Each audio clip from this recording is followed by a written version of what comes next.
சிறு பிள்ளைகள் இருந்தால் தெரியும். எப்போதும் நம்மிடம் அது என்ன, இது என்ன என்று கேள்வி கேட்டுக்கொண்டே இருப்பார்கள். எதையாவது தெரிந்து கொள்ள வேண்டும் என்ற ஆர்வத்தில். வயதானவர்கள் இருந்தால் அவர்களும் கேள்வி கேட்டுக்கொண்டே இருப்பார்கள். 10 முறை பதில் சொன்னாலும் திரும்ப திரும்ப அதையே கேட்டுக்கொண்டிருப்பார்கள். மறந்து விடுவதால் என்று நினைக்கிறேன். சிலர் இருக்கிறார்கள், மற்றவர்களை குழப்பி விடுவதற்காகவே கேள்வி கேட்பார்கள். இன்னும் சிலர் இருக்கிறார்கள், அவர்கள் அடுத்தவர்களை பற்றிய காரியங்கள் என்றால் இன்னும் ஆவலாக அதிக கேள்விகள் கேட்பார்கள். இன்று நாம் தியானிக்க போகும் வேத பகுதியில் இயேசுவிடம் கேட்கப்படும் கேள்விகளையும் அவர் அதை கையாண்ட விதத்தையும் பார்க்க போகிறோம். அங்க என்ன நடக்கிறது பார்க்கலாமா?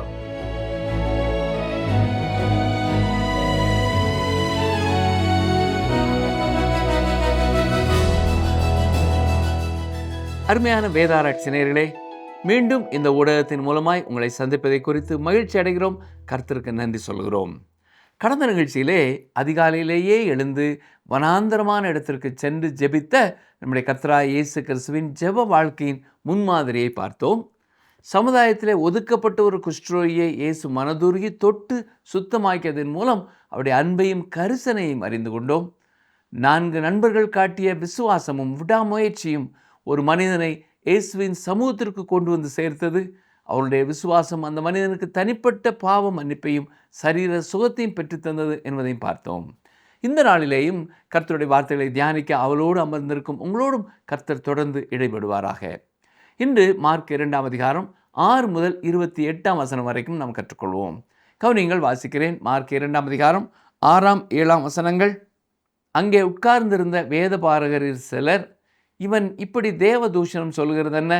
தேவன் ஒருவரே அன்றி பாவங்களை மன்னிக்கத்தக்கவர் யார் என்று தங்கள் இருதயங்களில் சிந்தித்து கொண்டிருந்தார்கள். பார்த்தீர்களா? இங்கே இயேசுவுக்கு எதிரிகள் இருக்கிறார்கள். அவர்கள் அதை வெளியரங்கமாக பேசாமல் தங்கள் மனதிற்குள்ளேயே சிந்தித்துக் கொள்கிறார்கள்.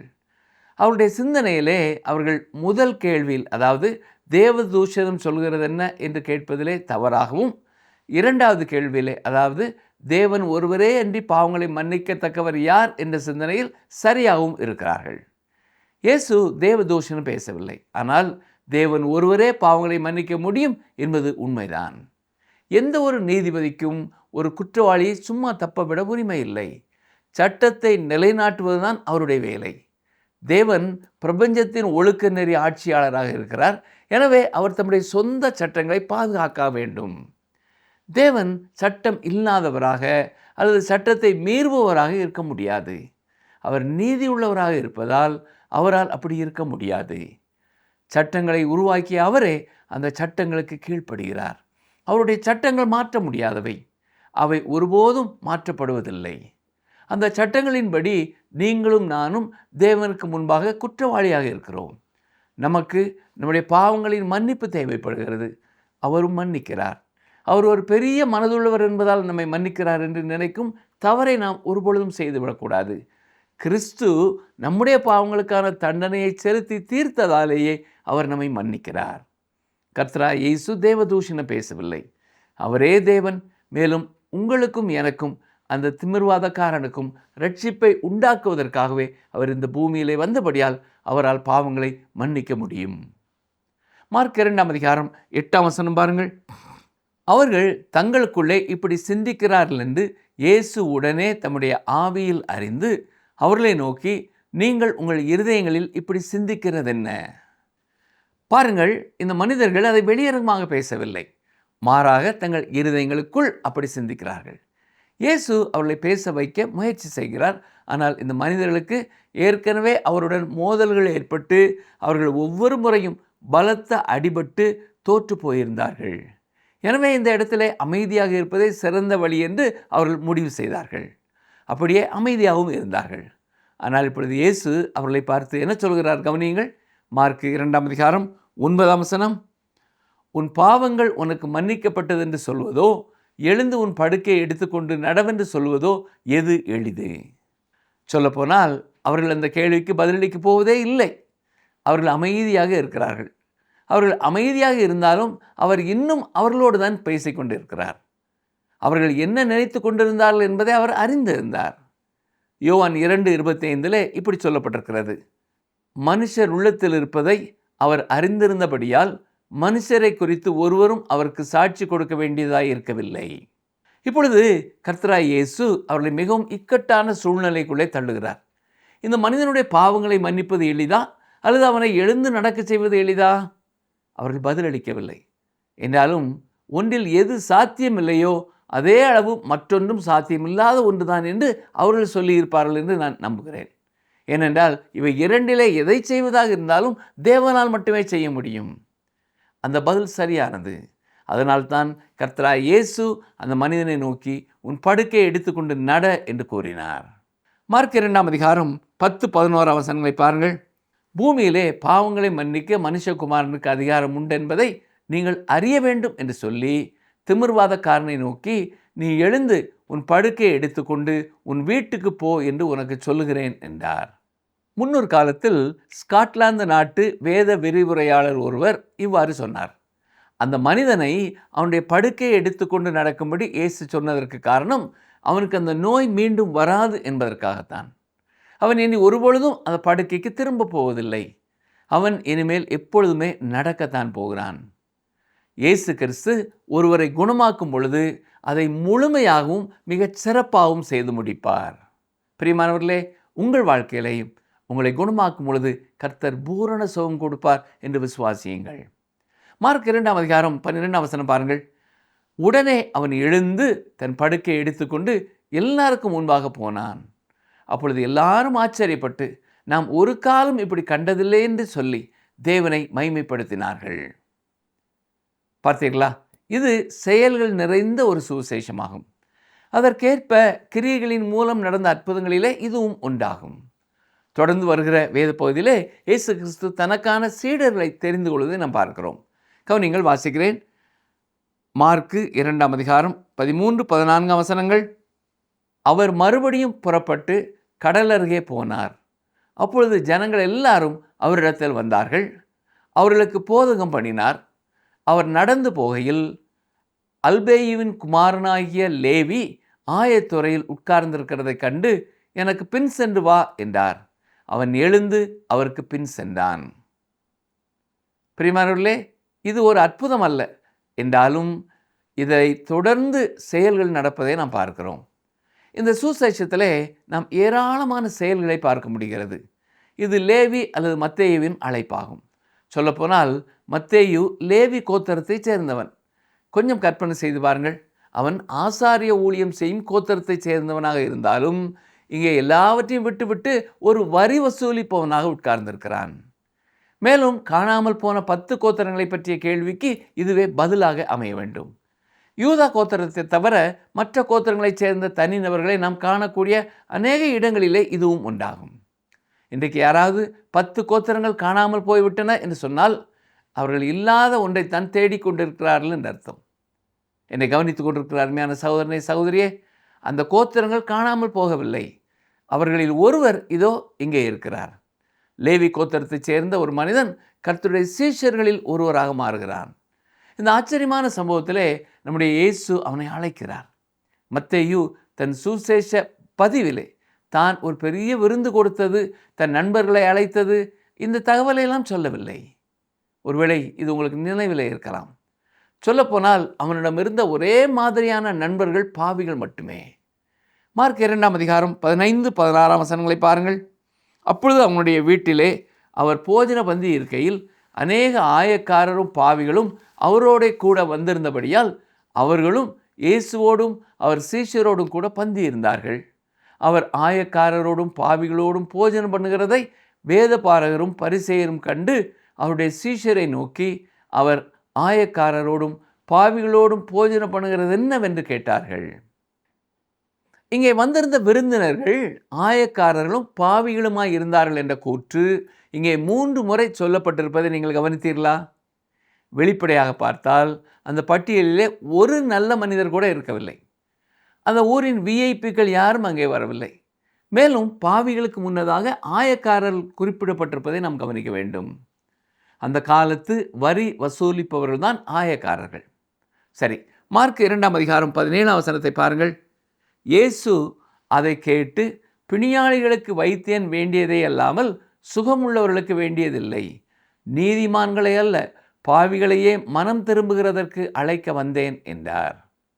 அது ஒரு மிகச்சிறந்த பதிலாகும். எல்லாரும் ஆரோக்கியமாக இருக்கும் பொழுது நீங்கள் டாக்டரை அழைப்பதில்லை. உங்களுக்கு உடம்பு சரியில்லாத நேரத்திலே தான் டாக்டர் வர வேண்டும் என்று விரும்புகிறீர்கள். தாம் நீதிமான்களை அல்ல, பாவிகளையே அழைக்க வந்ததாக கர்த்தராய் இயேசு கூறுகிறார். உண்மையிலே அவர் அப்படி சொன்னதற்கு காரணம், அங்கே பாவிகள் மட்டுமே இருந்தார்கள் என்பதால் தான். அன்று அங்கே ஒரே ஒரு வகையான மக்கள் மட்டும்தான் இருந்தார்கள். அங்கே எந்த ஒரு நீதிமானும் இருக்கவில்லை. ஆனால் பரிசேயர்கள் தாங்கள் நீதிமான்கள் என்று நினைத்து கொண்டிருந்தார்கள். மார்க் 2 அதிகாரம் 18 பாருங்கள். யோவானுடைய சீஷரும் பரிசேயருடைய சீஷரும் உபவாசம் பண்ணி வந்தார்கள். அவர்கள் அவரிடத்தில் வந்து, யோவானுடைய சீஷரும் பரிசேயருடைய சீஷரும் உபவாசிக்கிறார்களே, உம்முடைய சீஷர் உபவாசியாமல் இருக்கிறது என்னவென்று கேட்டார்கள். கவனியுங்கள், அவர்கள் நியாயப்பிரமாணத்தின் கீழ் இருந்தார்கள். ஆனால் நியாயப்பிரமாணத்தின் கீழ் உபவாசம் இருப்பதற்கான எந்த ஒரு கட்டளையும் கொடுக்கப்படவில்லை. தேவன் தம்முடைய மக்களுக்கு 7 பண்டிகைகளைத்தான் கொடுத்திருந்தார், உபவாச நாட்களை அல்ல. கவனிங்கள், வாசிக்கிறேன். மார்க் 2 அதிகாரம் 19-20 அதற்கு இயேசு, மணவாளன் தங்களோடு இருக்கையில் மணவாளனுடைய தோழர் உபவாசிப்பார்களா? மணவாளன் தங்களுடனே இருக்கும் வரைக்கும் உபவாசிக்க மாட்டார்களே. மணவாளன் அவர்களை விட்டு எடுபடும் நாட்கள் வரும், அந்த நாட்களிலே உபவாசிப்பார்கள். உபவாசம் இருப்பதை விட அவரோடு நெருங்கிய உறவு கொண்டிருப்பதும் அவரோடு ஐக்கியமாய் இருப்பதுமே மிகவும் முக்கியமானது என்பதைத்தான் அவர் அவர்களுக்கு சொல்லுகிறார். அருமையானவர்களே, இன்றைக்கும் அது அப்படியே தான் இருக்கிறது. மத சார்புள்ளவராக இருப்பதும் மற்றவர்கள் பார்க்கும்படி வெளிவேஷம் போடுவதும் ஒரு காரியம். ஆனால் கர்த்தராகிய இயேசு கிறிஸ்துவோடு உள்ள ஐக்கியத்திலே மகிழ்ந்து கொண்டாடுவதும் அவரிடம் அன்பு கூறுவதும் முற்றிலும் மாறுபட்ட மற்றும் ஒரு காரியமாகும். மார்க் 2 அதிகாரம் 21-22 பாருங்கள். ஒருவனும் கோடி துண்டை பழைய வஸ்திரத்தோடு இணைக்க மாட்டான். இணைத்தால் அதனோட இணைத்த புதிய துண்டு பழையதை அதிகமாய் கிழிக்கும், பீறலும் அதிகமாகும். ஒருவனும் புது திராட்சரசத்தை பழந்துருத்திகளில் வார்த்து வைக்க மாட்டான். வார்த்து வைத்தால் புது ரசம் துருத்திகளை கிழித்து போடும், ரசமும் சிந்தி போகும், துருத்திகளும் கெட்டு போகும். புது ரசத்தை புது துருத்திகளில் வார்த்து வைக்க வேண்டும் என்றார். அவரோடு இருக்கும் இந்த அன்பான மற்றும் ஐக்கியமான புதிய வாழ்க்கையை பற்றி கர்த்தர் 2 உவமைகளை சொல்கிறார். அவர் நியாயப்பிரமாணத்தை பளபளப்பாக்க வரவில்லை, இதைத்தான் இங்கே சொல்கிறார். அவர் மோசேயின் வழிமுறைகளோடு எதையும் கூட்டுவதற்காக வரவில்லை, அதை சீரமைக்கவோ அல்லது மேம்படுத்தவோ அவர் வரவில்லை. அவர் ஒரு புதிய காரியத்தை செய்யவே வந்தார். பழைய வஸ்திரத்திலே புதிய துண்டை இணைப்பதற்காக அவர் வரவில்லை, மாறாக நமக்கு ஒரு புதிய வஸ்திரத்தை கொடுப்பதற்காகவே வந்தார். நியாயப்பிரமாணத்தின் கீழ் மனிதர்கள் கிரியை செய்தார்கள். அவருடைய கிரியைகள் பூச்சியால் அரிக்கப்பட்ட ஒரு பழைய வஸ்திரத்தை போல இருந்தன. இயேசு விசுவாசிக்கிற ஒரு பாவியின் மேலே இறங்கி வருகிற ஒரு புதிய நீதியின் வஸ்திரத்தை தருவதற்காகவே வந்தார். இது சர்வ வல்லமையுள்ள தேவனுக்கு முன்பாக அவனை நிற்க வைக்கும் தகுதியை கொடுக்கிறது. அருமையான சகோதரனே, சகோதரியே, அவர் இங்கே சொல்லும் மகிமையான அற்புதமான காரியம் இதுதான். இயேசு கிறிஸ்து பழைய ஏற்பாட்டு முறையின் நியாய பிரமாணத்தை அல்லது மதத்தை வளர்க்கவோ அல்லது பரப்பவோ வரவில்லை. அவர் ஒரு புதிய காரியத்தை அறிமுகப்படுத்தவே வந்தார். அந்த புதிய காரியம் என்னவென்றால், அவர் உலகத்தின் பாவங்களுக்காக மரிப்பார் என்பதுதான். புதிய திராட்சரசம் புதிய துருத்திகளிலே ஊற்றி வைக்கப்படும். புதிய வஸ்திரம் ஒரு புதிய மனிதனுக்கு கொடுக்கப்படும். அந்த நீதியின் வஸ்திரமானது விசுவாசத்தின் மூலம் தேவனுடைய குமாரனாக மாறுகிற ஒவ்வொருவர் மேலும் இறங்கி வருகிறது. இது எவ்வளவு ஒரு பெரிய காரியம் இல்லையா? இந்த அதிகாரத்தின் கடைசி பகுதியிலே நாம் வயல்வெளிகளிலே கழித்த ஒரு ஓய்வு நாளை பார்க்கிறோம். பின்னர் 3ஆம் அதிகாரத்தின் ஆரம்பத்திலும் ஜெப ஆலயத்திற்குள்ளே இருக்கும் ஓய்வு நாளை குறித்து பார்க்கிறோம். இந்த 2 சம்பவங்களையும் நாம் மத்தேயு மற்றும் லூக்கா சுவிசேஷங்களிலேயும் வாசிக்கலாம். இது மிக முக்கியமானது. ஏனென்றால் இந்த ஓய்வு நாள் குறித்த கேள்வியில்தான் அவர் மத தலைவர்களோடு மிகவும் முரண்பட்டார். இந்த நேரத்திலிருந்து தான் அவர்கள் அவரை கொலை செய்ய வழி தேடினார்கள். இந்த சம்பவத்திலே தாம் ஓய்வு நாளுக்கும் ஆண்டவர் என்று அவர் உரிமை கோருகிறார். ஜெப ஆலயத்திலே அவர் ஓய்வு நாளிலே நன்மை செய்கிறார். நிச்சயமாக இங்கே ஒரு கேள்வி எழும்புகிறது. இந்த 2 சம்பவங்களிலாவது அவர் உண்மையிலேயே ஓய்வு நாளை மீறினாரா? சூம்பின கையுடைய அந்த ஏழை மனிதனை அவர் குணமாக்கிய பொழுது அவர் ஓய்வு நாள் சட்டத்தை மீறினாரா? நிச்சயமாக அவர் மீறவில்லை. அவர் நியாயப்பிரமாணத்தை நிறைவேற்றவே வந்தார். ஆனால் இங்கே அவர் இதற்கு ஒரு விளக்கத்தை கொடுப்பதை பார்க்கிறோம். தாம் ஓய்வு நாளுக்கும் ஆண்டவராய் இருக்கிறார் என்பதையும், நன்மை செய்வதே எல்லாவற்றையும் விட மிக முக்கியமானது என்பதையும் அவர் வெளிப்படுத்துகிறார். கவனியங்கள், வாசிக்கிறேன். மார்க் எழுதின சுவிசேஷம் 2ஆம் அதிகாரம் 23ஆம் வசனம். பின்பு அவர் ஓய்வு நாளில் பயிர் வழியே போனார். அவருடைய சீஷர்கள் கூட நடந்து போகையில் கதிர்களை கொய்ய தொடங்கினார்கள். இங்கே கதிர்கள் என்பது கிரேக்க மொழியிலே ஸ்போரிமா என்பதாகும். இதற்கு விதைக்கப்பட்ட தானிய வயல்கள் என்று பொருள். அது பார்லியாகவோ அல்லது கோதுமையாகவோ இருந்திருக்கலாம். சீஷர்கள் அந்த தானிய கதிர்களை பறித்து சாப்பிட்டு கொண்டிருந்தார்கள். பரிசேயர்களோ இதை ஓய்வு நாளிலே தானியத்தை அறுவடை செய்து போரடிப்பதற்கு விளக்கம் கொடுத்து வைக்கிறார்கள். ஆனால் பிறருடைய வயலிலே இருக்கும் தானியங்களை பறித்து சாப்பிட நியாயப்பிரமாணம் அனுமதி கொடுத்தது. உபாகமம் 23ஆம் அதிகாரம் 24-25 நாம் இப்படியாக வாசிக்கிறோம். கவனிங்கள், வாசிக்கிறேன். உபாகமம் 23, 24, 25 வசனங்கள். நீ பிறனுடைய திராட்சை தோட்டத்தில் பிரவேசித்தால் உன் ஆசை தீர திராட்சை பழங்களை திருப்தியாக புசிக்கலாம். உன் கூடையிலே ஒன்றும் எடுத்து கொண்டு போகக்கூடாது. பிறனுடைய விளைச்சலில் பிரவேசித்தால் உன் கையினால் கதிர்களை கொய்யலாம். நீ அந்த விளைச்சலில் அரிவாளை இடலாகாது. உண்மையில் அவர்கள் நியாயப்பிரமாணத்தை பின்பற்றித்தான் அதை செய்தார்கள். அவர்கள் அதில் அரிவாளை பயன்படுத்தி இருந்தால் அது அறுவடை செய்வதாக இருந்திருக்கும்.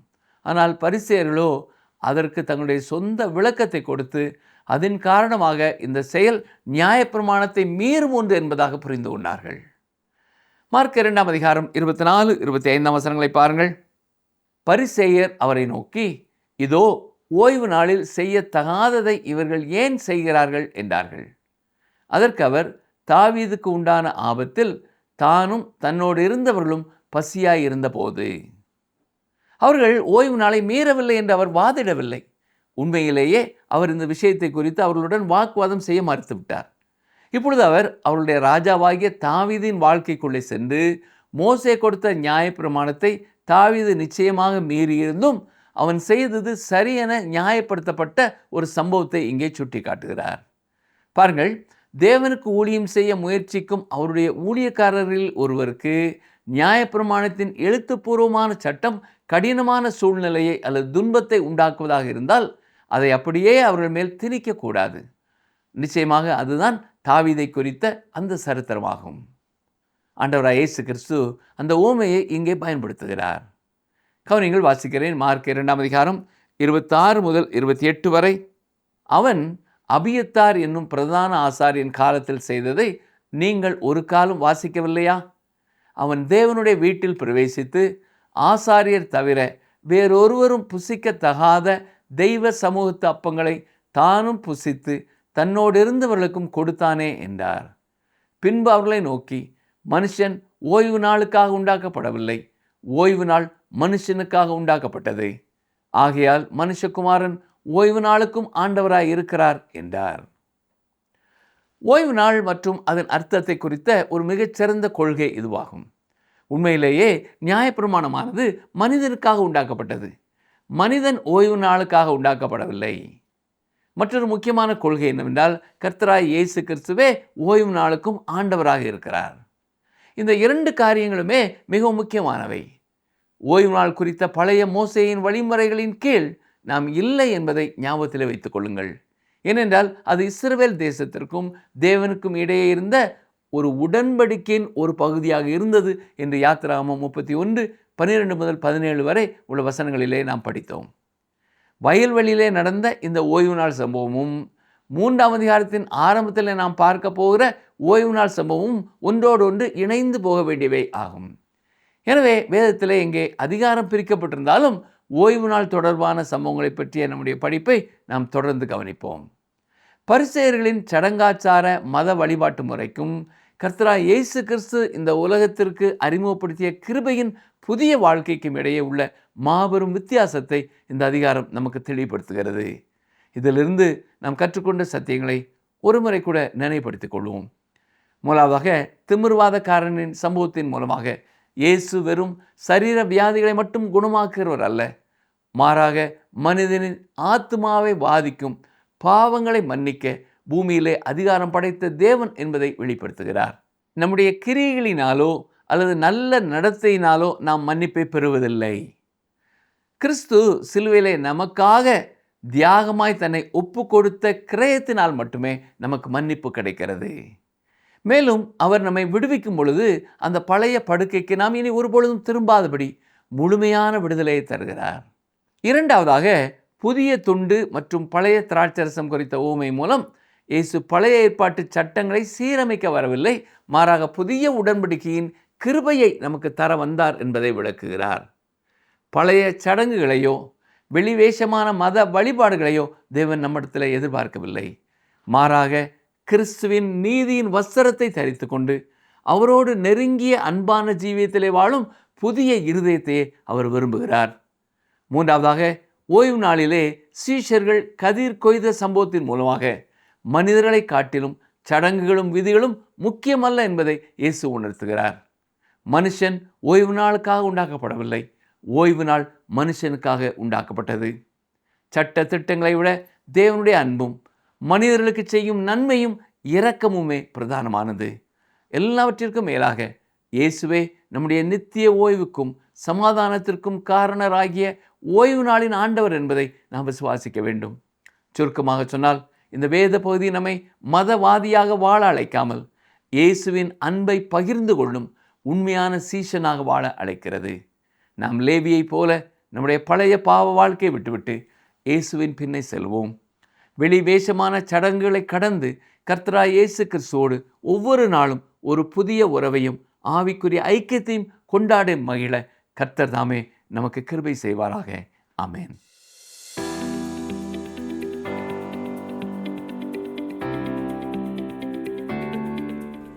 பழைய திராட்சரச துருத்திகளில் புதிய திராட்சரசத்தை வார்த்தால் என்ன நடக்கும் என்று இயேசு கூறினார்.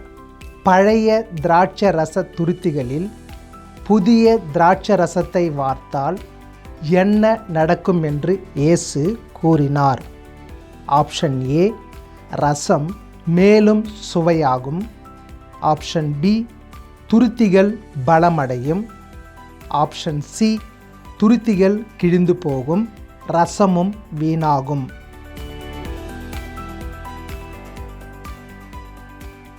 இருதயத்தின் சிந்தனைகளை அறிந்த கர்த்தர் இன்றைய வேத ஆராய்ச்சி நிகழ்ச்சி மூலம் உங்களோடு பேசியிருப்பார் என்று நிச்சயமாக நம்புகிறோம். உங்கள் உள்ளத்தில் இருந்த கேள்விகளுக்கு கூட தேவன் பதிலளித்திருப்பார் என்று நாங்கள் விசுவாசிக்கிறோம். நேயர்களே, நம் தேவன் பதில் கொடுக்கிற தேவன். நம்முடைய ஜெபங்களுக்கு மட்டுமல்ல, நம் கண்ணீருக்கும் கூப்பிடுதலுக்கும் கேள்விகளுக்கும் அவர் பதிலளிக்கிற தேவனாய் இருக்கிறார். பல நேரங்களில் நாமும் பாரம்பரியம், வழக்கம் அல்லது இப்போதைய ட்ரெண்ட் என்று எதையாவது செய்துவிட்டு பின்னர் தவறு செய்து விட்டோமோ என்று யோசிப்பதுண்டு. ஆனால் நாம் சிந்திக்க வேண்டிய ஒன்று, நாம் தேவனின் அன்பை இதன் மூலம் பகிர்ந்து கொள்கிறோமா என்பதுதான். மதவாதிகளாய் வாழ்வதை அல்ல, நாம் மனிதர்களாய் வாழ்வதைத்தான் தேவன் விரும்புகிறார். இந்த நிகழ்ச்சி உங்களுக்கு பிடிச்சிருக்கா? அப்ப இப்பவே மிஸ்டர் கால் கொடுங்க. பரிசு வெல்றது நீங்களாவும் இருக்கலாம்.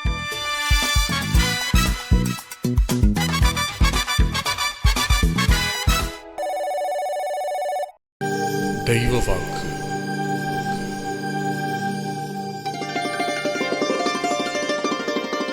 வானத்தையும் பூமியையும் உண்டாக்கின கர்த்தர் சீயோனிலிருந்து உன்னை ஆசீர்வதிப்பாராக.